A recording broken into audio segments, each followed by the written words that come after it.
Kali ini saya akan membahas masalah penyakit diabetes mellitus. Diabetes mellitus itu sama dengan penyakit gula ataupun penyakit kencing manis.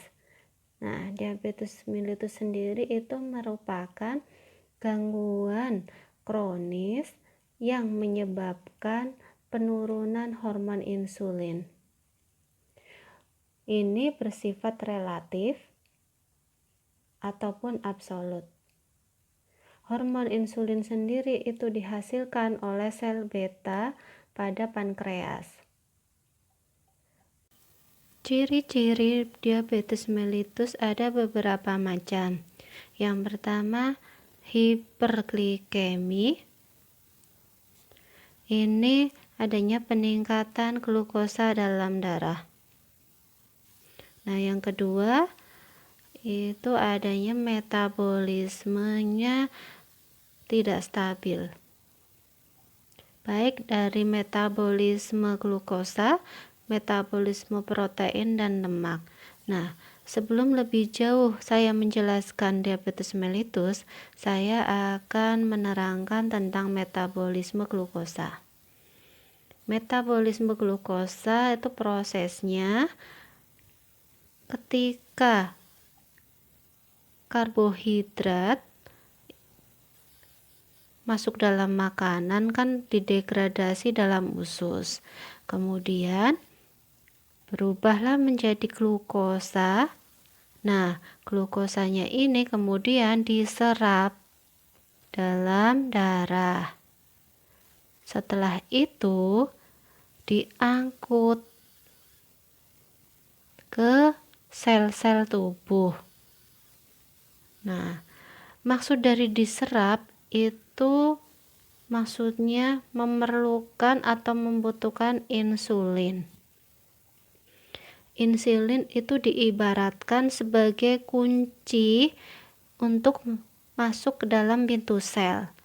Nah, setelah glukosa masuk ke pintu sel, itu kan udah memasuki sel. Kemudian di sana segera diubah di mitokondria. Mitokondria itu diibaratkan sebagai pabrik energi. Nah, kemudian berubah menjadi energi atau ditimbun. Ditimbun itu menjadi glikogen karena sebagai cadangan agar nanti ketika tubuh kekurangan energi, maka ini segera mengeluarkannya. Nah, kenapa kok ditimbun? Itu biasanya dalam kondisi puasa beberapa waktu. Nah, ketika kita makan glukosa itu pasti kan gula darah itu naik. Nah, tugasnya tubuh itu memberikan sinyal kepada pankreas untuk memproduksi atau melepaskan insulin. Gunanya apa? Gunanya untuk absorpsi oleh sel dalam tubuh. Nah, setelah pankreas mengeluarkan atau memproduksi insulinnya, maka otomatis gula dalam darah menurun. Kemudian pankreas pun menurunkan kembali produksinya dan insulinnya. Nah, setelah itu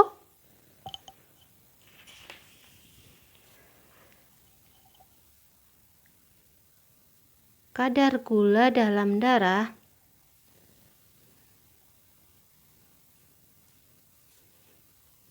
ini ditentukan oleh keseimbangan dua hal.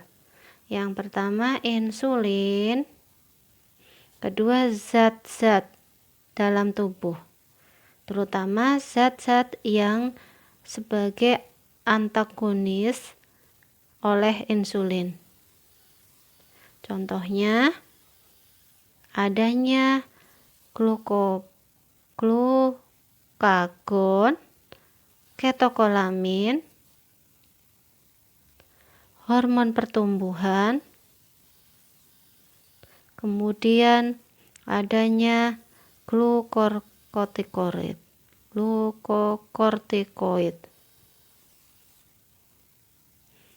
Ini harus seimbang karena agar kerja metabolisme seimbang atau stabil. Ini dalam kondisi normal. Jika dalam kondisi diabetes mellitus, maka insulin dan zat-zat tubuh itu tidak seimbang, sehingga menyebabkan diabetes mellitus. Penyebab kekurangan hormon insulin itu karena sebenarnya tugas insulin itu glukosa yang masuk ke dalam sel itu di metabolisme atau dibakar, kemudian dibakar menjadi sumber energi. Nah, ini ketika insulin mengalami penurunan, maka glukosa itu numpuk di dalam darah sehingga terjadi hiperglikemi. Setelah itu diekskresi lewat urin dan itu glukosanya tidak digunakan sehingga menjadi glikosuriah. Nah, artinya ini tidak digunakan. Kemudian produksi urin meningkat. Ini menjadi poliuria, polidipsi, polipagi, BB turun, litargi atau lelah. Klasifikasi DM ada 3, DM tipe 1, DM tipe 2, kemudian gestasional. Nah, untuk DM tipe 1 sendiri itu diakibatkan karena destruksi sel beta. Kemudian tidak bisa produksi insulin lagi. Nah, selanjutnya tidak bisa serap glukosa sehingga gula darah naik.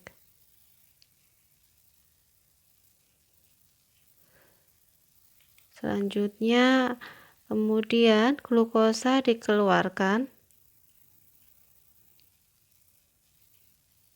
lewat urin bersama air. Tadi udah pernah saya sebut sebelumnya ya, itu namanya glikosuria. Nah, untuk DM tipe 2 itu akibat dari resistensi insulin.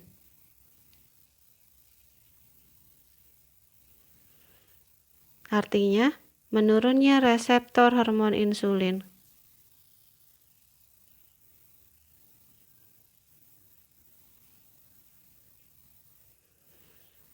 Resistensi insulin sendiri itu karena sudah tidak peka. Nah, ini ketidakpekaan ini akibat dari glukosa tidak bisa diserap oleh sel, kemudian tubuh memberi sinyal kepada sel beta untuk menstimulasi produksinya ditingkatkan. Tapi sel beta tidak bisa mempertahankannya, sehingga terjadilah DM tipe 2. DM gestasional sendiri itu dimulai dari trimester 2. Ketika ini maksudnya sudah melahirkan, maka bisa hilang ataupun bisa dilanjut. Biasanya kalau yang dilanjut itu nanti ketika usia lanjut terjadi DM.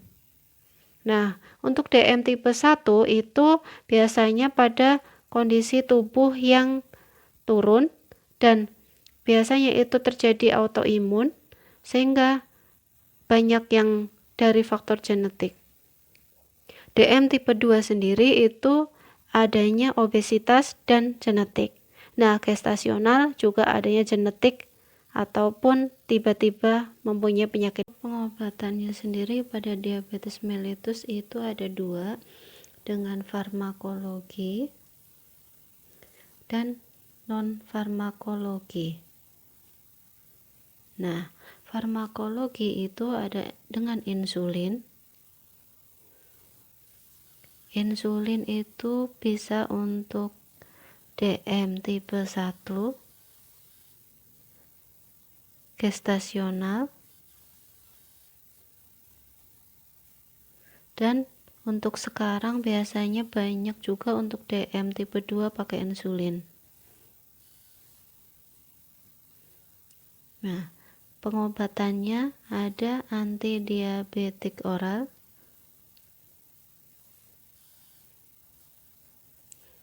ini contohnya golongan sulfonylurea, itu ada gliben, glamid, glikasid, glimepirid, dan lain-lain. Biguanid, contohnya metformin, kemudian kalium channel blocker, contohnya nateclinidin,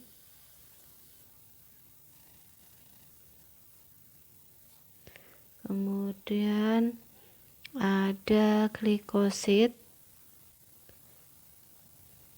inhibitor ya, contohnya akarbos. Ada juga golongan thiazolidinedion, susah amat nulisnya. Thiazolidinedion itu contohnya pioglitazone. Terus ada lagi yang golongan inkretin ya. Nah, untuk non farmakologi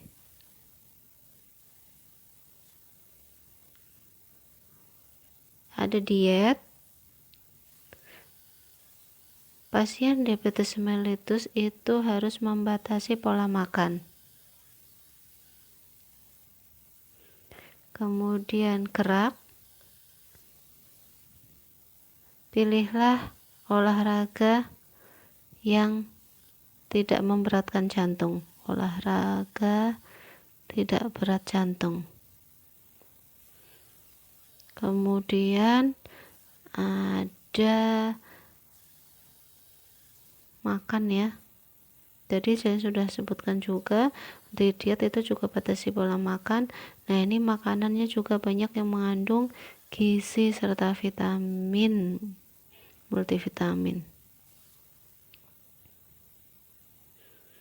Nah, ada lagi dengan cara hindari rokok.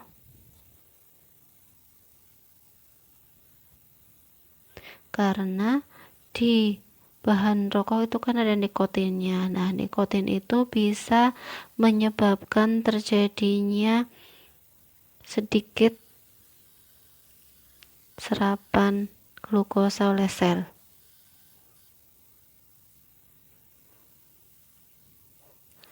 Oke, sekian video dari saya.